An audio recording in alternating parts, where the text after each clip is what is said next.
Assalamualaikum warahmatullahi wabarakatuh. Bismillahirrahmanirrahim. Alhamdulillahirabbil alamin. Segala puji bagi Allah, Tuhan semesta alam. Salawat serta salam semoga tercurah kepada Nabi Muhammad, keluarga, sahabat dan umatnya hingga akhir zaman.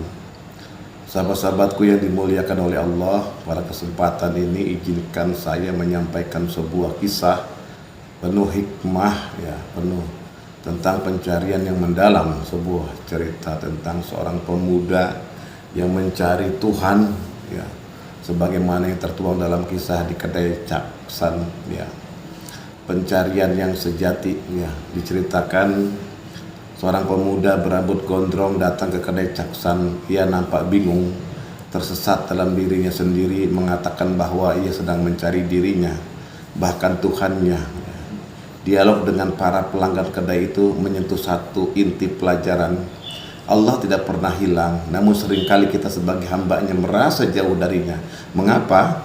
Karena kita yang tersesat dalam nafsu, lalai dalam ketaatan, dan terjebak dalam dunia. Sebagaimana dikatakan dalam kisah itu, seorang sufi berkata, siapa yang berada dalam zikrullah, maka Allah senantiasa mengingatnya.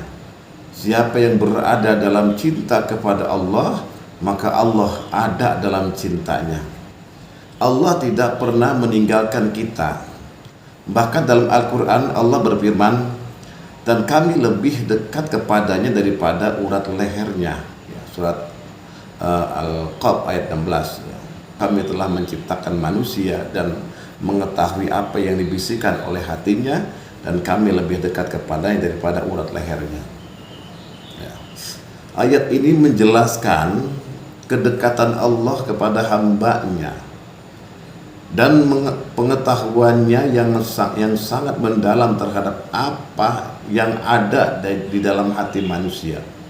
Allah mengetahui segala sesuatu termasuk pikiran, niat, dan perasaan terdalam manusia.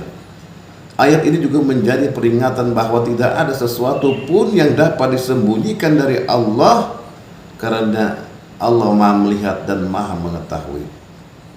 Dalam konteks surat ini Allah mengingatkan manusia tentang keagungan dan kekuasaannya.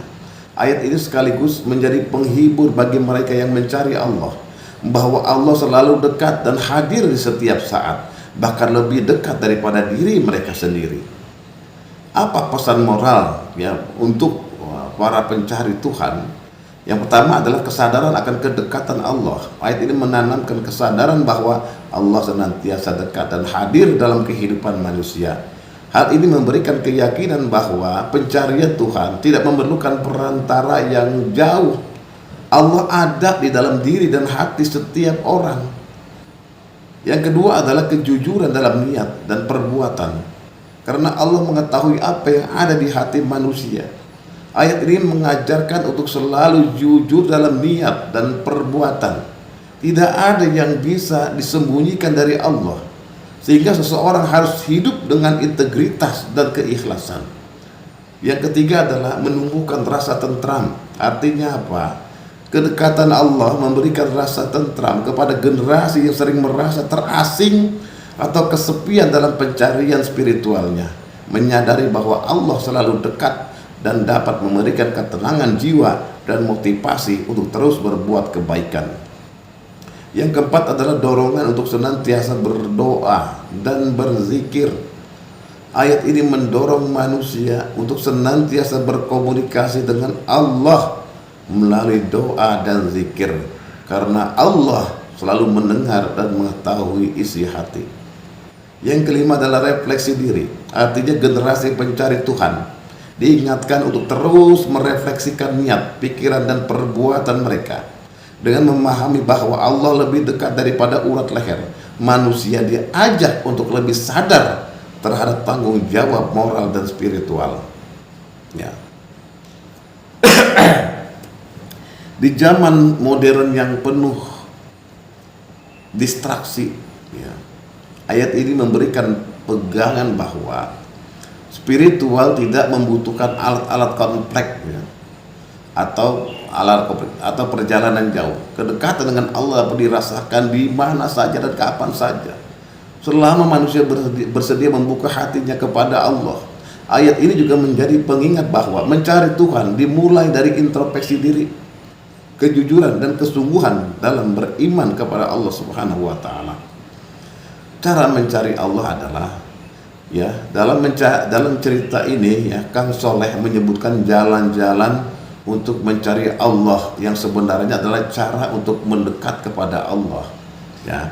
Yang pertama dengan taubat, mendapatkan maghfirah Allah. Ketika memohon ampun kepada Allah dengan tulus, Allah membalasnya dengan maghfirah atau ampunan.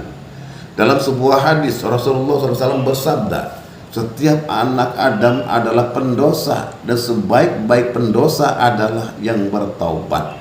Hadis riwayat Tirmidzi. 2. Dengan syukur. Artinya Allah tambahkan nikmat Allah. Allah berfirman, sesungguhnya jika kamu bersyukur, pasti aku akan menambah nikmat kepadamu. Surat Ibrahim ayat 7. Jangan lupa untuk bersyukur dalam keadaan apapun, karena syukur membuka pintu nikmat yang lebih luas. Yang ketiga adalah dengan doa. Allah memberi ijabah. Rasulullah bersabda, sesungguhnya Rabb kalian adalah zat yang maha pemalu lagi maha mulia. Dia malu apabila melihat hambanya mengangkat tangan kepadanya lalu mengembalikannya dalam keadaan kosong. Hadis Abu Dawud. Yang keempat dengan pasrah diri. Allah berikan kecukupan. Ketika kita menyerahkan diri sepenuhnya kepada Allah, maka Dia mencukupkan kita. Allah berfirman, dan barang siapa bertawakal kepada Allah, niscaya Dia akan mencukupkan keperluannya. Wa huwa hasbuh. Yang kelima adalah dengan kedekatan. Allah berikan kemesraan bahagia. Mendekatkan diri kepada Allah melalui zikir, sholat, dan ketaatan membawa kebahagiaan sejati yang tidak bisa dibandingkan dengan kebahagiaan duniawi. Yang keenam adalah dengan cinta. Allah berikan wusul atau kedekatan yang intim, yang hakiki. Cinta kepada Allah adalah puncak ibadah. Rasulullah bersabda, siapa yang cinta bertemu Allah, maka Allah pun cinta bertemu dengannya. Hadis riwayat Bukhari dan Muslim. Sahabat-sahabatku yang dimuliakan oleh Allah, kisah pemuda yang akhirnya lunglai dan pingsan setelah mendengar uraian Kang Soleh adalah cerminan dari hati yang tersentuh kebenaran. Ketika seseorang benar-benar merenungkan tentang Allah, tentang hubungannya dengan penciptanya, dia akan sadar betapa kecil dirinya, betapa besarnya kasih sayang Allah.